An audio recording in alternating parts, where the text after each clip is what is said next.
Have you ever noticed how a single moment can change the direction of your entire day? Maybe it was just one sentence, a sarcastic comment from a colleague, a cold response from someone you care about, or a stranger's rude words that arrived out of nowhere. And suddenly, everything shifts. Your mind begins replaying the moment again and again. Your chest feels tight. Your thoughts become louder than the world around you. The strange thing is, the moment itself might have lasted only 5 seconds, but the emotional storm it creates can last for hours, even days. Most people believe they lose these situations because of what someone said or did, but the truth is something far deeper. We don't lose because of what happened to us. We lose because of how we reacted. The person who controls their reaction controls the moment, and the person who stays calm inside quietly wins the situation outside.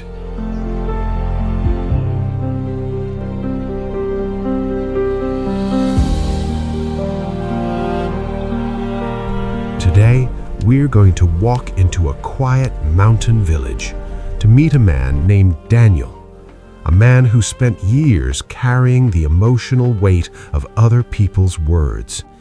And through his story, you'll discover the quiet magic.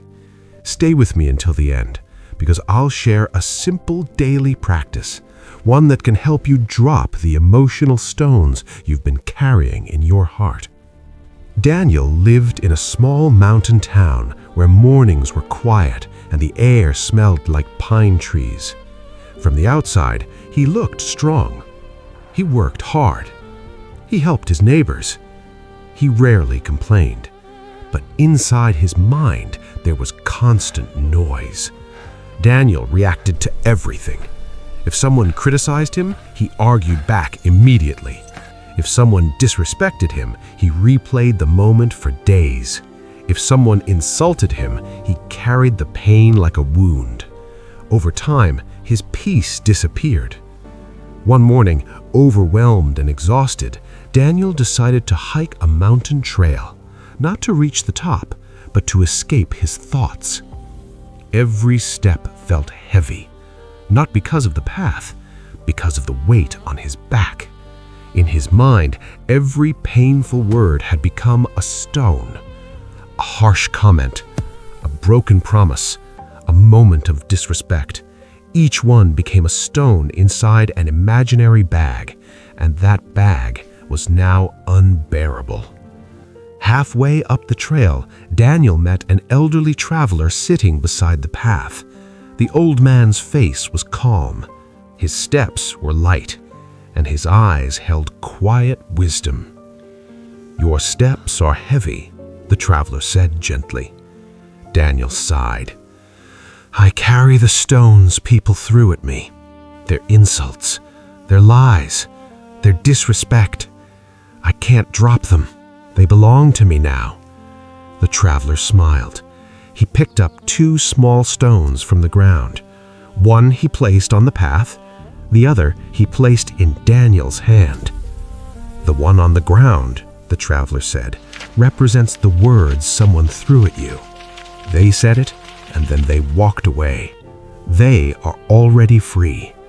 Then he lifted Daniel's hand. "But this stone in your hand," he said, "represents your reaction. You chose to pick it up. You chose to carry it. Your reaction is the real weight, not their words." What Daniel discovered on that mountain is now explained by neuroscience. Inside your brain is a structure called the amygdala. Think of it as your brain's alarm system. Whenever you feel attacked, criticized, or threatened, the amygdala activates instantly. Your heart rate rises, stress hormones flood your body, and rational thinking temporarily shuts down. That's why people say things in the heat of the moment that they regret just minutes later. But emotionally intelligent people train a different response. They pause, observe, then respond. This is called tactical empathy, and it changes everything. More than 2,000 years ago, a Roman emperor understood this idea. His name was Marcus Aurelius. Despite ruling an empire, he practiced deep emotional discipline. Every morning, he reminded himself, "Today I will meet people who are impatient, arrogant, and dishonest." Not because he was negative, but because he understood human nature. His insight was simple. No one can damage your inner peace unless you allow them to enter your mind. External events are temporary, but our opinions about them create our suffering. True tranquility is simply the good ordering of the mind. And when you learn to return to that quiet center, you discover a freedom no insult can steal. Back on the mountain trail, Daniel slowly opened his bag. One by one, he removed the stones. Each stone represented anger. Each stone represented pain. Each stone represented a memory he refused to let go. And with every stone he placed on the ground, his shoulders became lighter. His breathing softened. For the first time in months, he looked at the sky and truly saw it. And that is the lesson for all of us. You cannot control what others say. You cannot control what others do, but you can always control what you choose to carry. Tonight, before you sleep, sit quietly for just 1 minute. Place your hand on your chest. Think of one moment from today that still feels heavy. Now imagine that moment as a stone in your hand.